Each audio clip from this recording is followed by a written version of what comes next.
Gaurkoan Euskadiko Eskola Kontseiluera etorri gara, 14 emendakin sartu dizkiogu aurkeztu duten txostenari.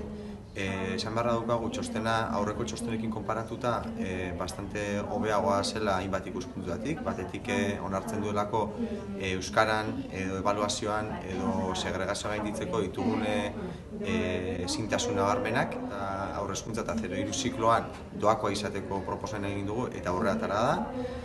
Beste alde batetik, euskara eta euskal kultura transmititzeko euskal kurrikulumaren beharra aldarrikatu dugu eta aurrera atera da. Ebaluazio hezitzailea implantatzeko beharra ikusten dugu, horren inguruan proposamena egin dugu eta hori ere aurrera ateratzea lortu dugu.